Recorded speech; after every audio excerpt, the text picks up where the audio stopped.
Gouravelli project Telangana రైతాంగానికి కీలకమైన సాగునీటి ప్రాజెక్టుగా మారనుంది. గత 2 ఏళ్లుగా ప్రతి సమావేశంలో మంత్రి పొన్నం ప్రభాకర్ ఈ ప్రాజెక్టు అవసరాన్ని ముఖ్యమంత్రి దృష్టికి తీసుకెళ్లారు. ఆయన పట్టుదల, రైతుల సమస్యలపై చూపిన చిత్తశుద్ధిని గమనించిన సీఎం స్వయంగా స్పందించారు. భూసేకరణకు అవసరమైన నిధులు వెంటనే విడుదల చేసి కాలువల పనులు ఆలస్యం కాకుండా ప్రారంభించాలని అధికారులను ఆదేశించారు. ఈ ప్రాజెక్టు పూర్తయితే వర్షాధార ప్రాంతాల్లో సాగునీటి సమస్య తీరనుంది. వేలాది ఎకరాలకు నీరు అందడంతో పాటు రైతుల ఆదాయం పెరగనుంది.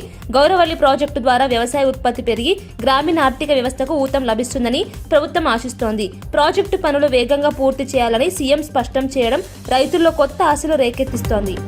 ఇబ్బంది పెట్టి అడిగేటటువంటి ఏకైక కోరిక మీకోసం గౌరవేది అని చెప్పి మీకు ఈ సందర్భంగా మనం చేస్తున్నాం. సోనియా గాంధీ గారు ఇచ్చినటువంటి తెలంగాణ కళలు పండేటట్టుగా నిరుద్యోగులకు ఉద్యోగాలు ఒక పక్క, రైతులకి పెట్టుబడి ఒక పక్క, మహిళలకి సంక్షేమం ఒక పక్క, కార్మికులకి, కార్మిక వర్గాలకి, అన్ని వర్గాల్ని హక్కును చేర్చుకునేటటువంటి కాంగ్రెస్ పార్టీ కులాల వారీగా, మతాల వారీగా, చేసి ప్రాంతాల వారీగా పబ్బం గడుపుకునేటటువంటి పార్టీ కాదు కాంగ్రెస్ పార్టీ.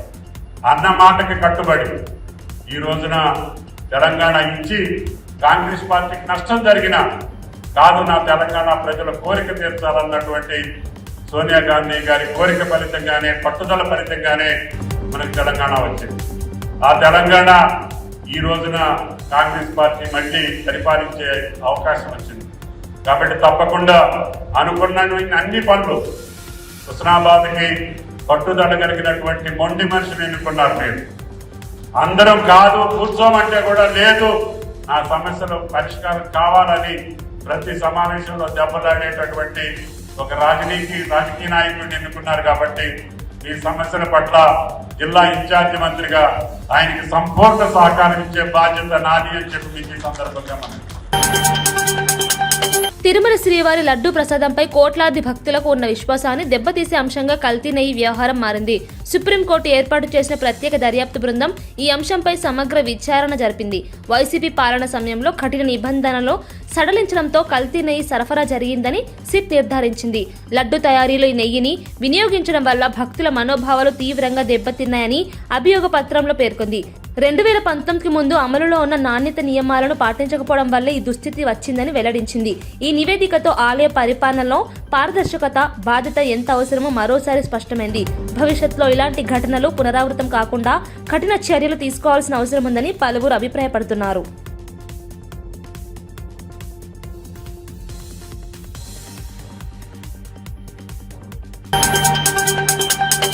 మహారాష్ట్ర ఉప ముఖ్యమంత్రి అజిత్ పవార్ విమాన ప్రమాదంలో మృతి చెందడం దేశ రాజకీయాల్లో తీవ్ర దిగ్భ్రాంతి కలిగించింది. ఈ ఘటనపై అనేక అనుమానాలు వ్యక్తమవుతుండటంతో సుప్రీంకోర్టు పర్యవేక్షణలో దర్యాప్తు జరపాలంటూ పశ్చిమ బెంగాల్ సీఎం మమతా బెనర్జీ డిమాండ్ చేశారు. ఈ డిమాండ్కు కాంగ్రెస్ అధ్యక్షుడు మల్లికార్జున ఖర్గే సహా పలువురు నేతలు మద్దతు తెలిపారు. ప్రమాదం వెనుక సాంకేతిక లోపమా, నిర్లక్ష్యమా లేక మరేదైనా కారణమా అన్నది తేలాల్సిన అవసరం ఉందన్నారు. ప్రజల్లో అనుమానాలు తొలగించాలంటే పారదర్శక విచారణ తప్పనిసరి అని వారు అభిప్రాయపడ్డారు. అజిత్ పవార్ లాంటి అనుభవజ్ఞుడైన నేత మరణం మహారాష్ట్ర రాజకీయాలకు తీరని లోటుగా మారిందని పేర్కొన్నారు. ఈ ఘటనపై సమగ్ర దర్యాప్తు జరిగితేనే నిజాలు వెలుగులోకి వస్తాయని రాజకీయ వర్గాలు భావిస్తున్నాయి.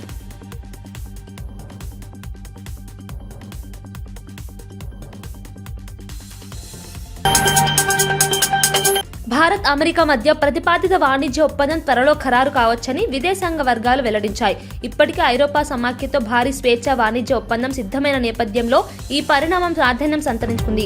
ఈ ఒప్పందం అమల్లోకి వస్తే తయారీ రంగం, ఐటీ, ఫార్మా, ఎనర్జీ రంగాలకు పెద్ద ఊతం లభించనుంది. భారత ఉత్పత్తులకు అమెరికా మార్కెట్లో మరింత అవకాశం దక్కనుంది. అలాగే పెట్టుబడులు పెరిగి ఉద్యోగావకాశాలు విస్తరించే అవకాశం ఉంది.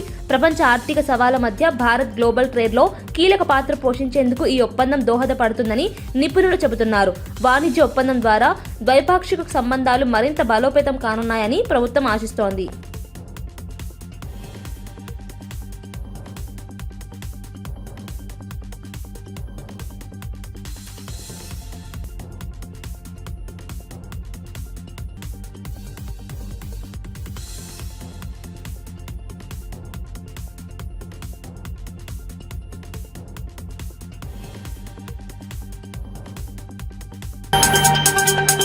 తనపై దాఖలైన అనర్హత పిటిషన్పై ఖైరతాబాద్ ఎమ్మెల్యే దానం నాగేందర్ ఆసక్తికర వ్యాఖ్యలు చేశారు.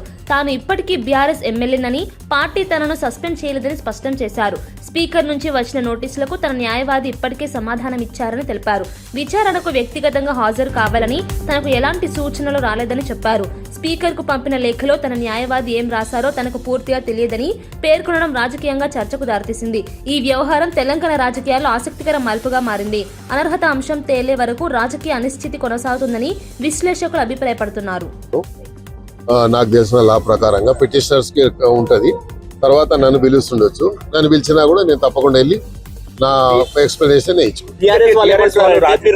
మీరు రాజీనామా చేస్తారు లేదంటే అనర్హత వేటు పడుతుందనే భయంతో ఇట్లా అఫిడవిట్ దాఖలు చేశారు దానని చెప్పేసి రెండే ఇష్యూలు రాజీనామా చేయాల్సిన పరిస్థితి వచ్చినా, ఒకవేళ అట్లా డిస్క్వాలిఫికేషన్ వచ్చినా నేను ప్రజాబలంతో ఇన్నిసార్లు గెలిచాను.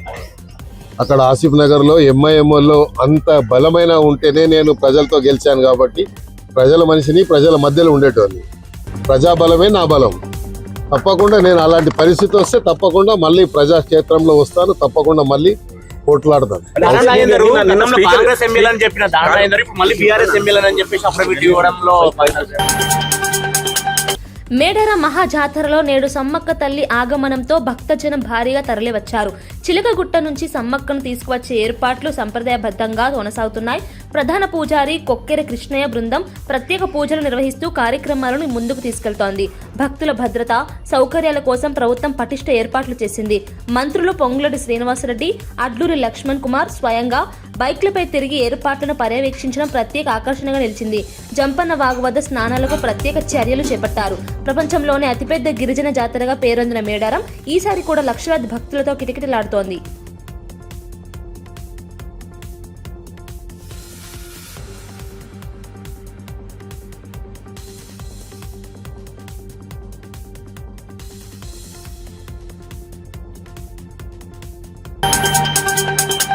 మేడారం జాతరలో భక్తుల రద్దీ మధ్య చోటు చేసుకున్న అద్దె గొడవ ఉద్రిక్తతకు దారితీసింది.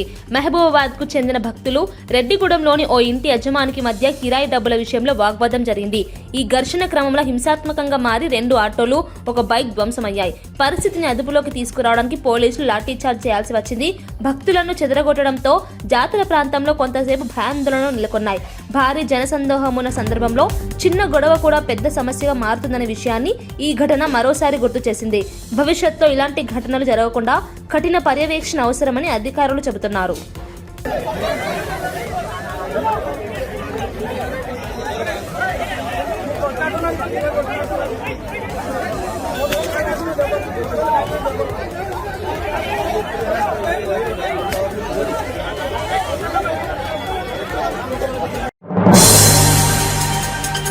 పార్లమెంట్ బడ్జెట్ సెషన్ కు ముందు ప్రధాని నరేంద్ర మోదీ కీలక ప్రసంగం చేశారు.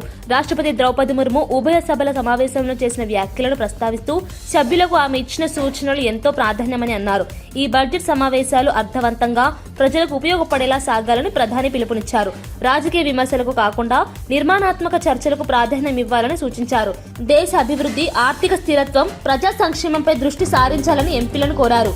బడ్జెట్ ద్వారా దేశ భవిష్యత్తుకు దిశానిర్దేశం చేసే నిర్ణయాలు తీసుకోవాల్సిన అవసరం ఉందని తెలిపారు.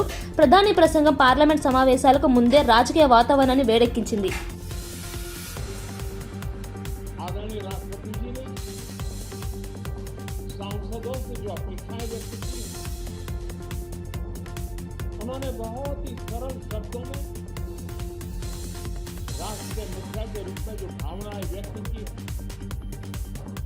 मुझे पूरा विश्वास है कि सभी माननीय सांसदों ने